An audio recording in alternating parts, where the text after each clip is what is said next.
Թալինի հոգևոր հովիվ Տեր-Թադե քահանային այսօր մայրաթոռ են կանչել կարգապահական հանձնախմբի նիստի։ Երբ այդ հակականոնական այդ կեցվածքի համար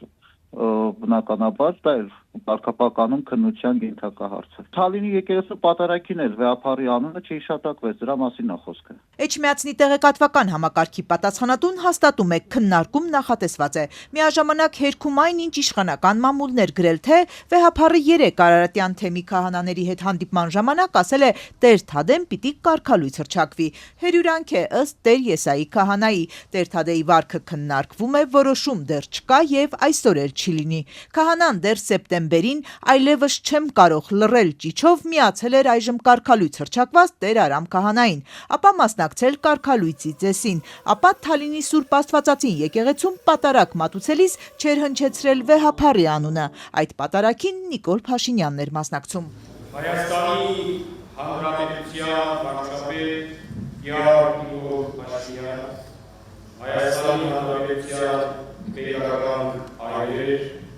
Մտադիր է մասնակցել կարգապահականի նիստին, Տեր-Թադեն հրաժարվեց որևէ մեկնաբանությունից։ Ոչ մի բան չեմ ուզում մեկնաբանել։ Վարչապետի հռչակած վեհարանի ազատագրական պայքարում Տեր-Թադեն, եթե կարգալույց արվի, կլինի 3-րդ քահանան, որ կարգից զրկվում է այդ պայքարին աջակցելուց հետո։ Թալինի քահանան, ի տարբերություն Տեր Արամի, այսինքն Ստեփան Ասատրյանի կամ Տեր Տարոնի, այսինքն Վարդան Հունանյանի, այս ընթացքում եկեղեցական բարքերի քննադատությամբ աչքի չի ընկել, հարցազրույցներ չի տվել։ Նախկին քահանա Տեր Տարոնի տեղեկությամբ Տեր-Թադեն կարգապահականի նիստին մասնակցելու միտք ուներ։ Պիտի ասեն ինչ եք պատարագի մասնակցել, չգիտեմ, կարգալույցների հետ ինչի պատարագ արել եք կաթողիկոսյանում չեք տվել, այս հարցերն այն անհնազանդություն ուրեմն եկածներն են պատմում։ Թե Վարդան Հունանյանը, թե Ստեփան Ասատրյանը քահանայական կարգից զրկվելուց հետո շարունակում են խորան բարձրանալ։ Նախկին Տեր Տարոնը որևէ եկեղեցում հովություն չէր անում, նրա համար հիմա հարթակ է Հովանավանքը, որը կարգից զրկված Ստեփան Ասատրյանի տիրապետության տակ է։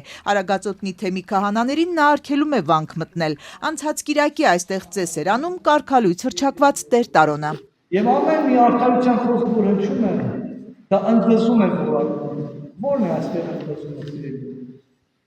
Եթե սխալ եմ ասում, ապա ասեք սխալ եմ ասում, կամ ինչն եմ սխալ ասում։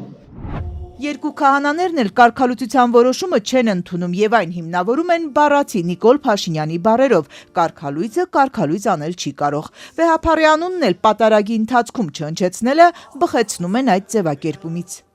Եթե վեհափառ չունենք այսօր ոնց կարելի է վեհափառի անուն տալ։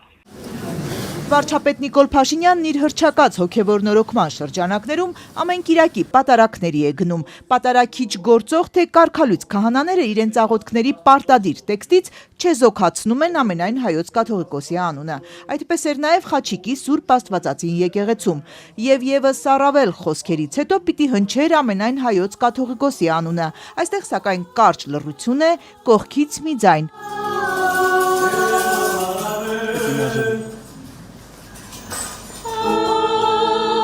Այս դեպքում պատարագում էր գործող քահանա Տեր Հովանեսը, ավելին Խաչիկի եկեղեցում էր Վայոց ձորի թեմի առաջնորդ Աբրահամ arczepiskopos Մկրտչյանը։ Նրա ներկայությամբ գուցե նաև մասնակցությամբ է աղոթքներից կրճատվել վեհափառի անունը, արդյոք նրանց կարգալուծության հարցն է քննարկվելու, մայրաթոռը շատ զգուշ է արձագանքում։ Թեմակալ առաջնորդն ազատ է մասնակցելու որևէ խորհրդակատարության, այդ թվում եւ Սուրբ Պատարագի արարողության։ Ինչ վերաբերում է անունների հիշատակությանը, ապա պատարագիչ քահանայի կողմից բացատրություններ ստանալուց հետո Աբրահամ Սրբազանը կկատարի անհրաժեշտ տնօրինումները եւ կներկայացնի հարկ եղած լուսաբանումները։ Ազատությունն ավելի վաղ տեղեկություն ուներ, որ մայրաթոռում մի խումբ եպիսկոպոսներ ու arczepiskoposներ եկեղեցու շուրջ ծավալվող այս իրադարձությունները փորձում են հանգուցալուծել վեհափառին գահից իջեցնելու գործընթացով։ Այս մասին հարցրել էինք նաև Աբրահամ Սրբազանին ու ստացել պատասխան, որ ավելի շատ հարցեր է առաջացնում։ Ես չգիտեմ այդ քննարկումը կա թե չկա, ես Վայոց ձորում չեն ասում այդպես բաներ,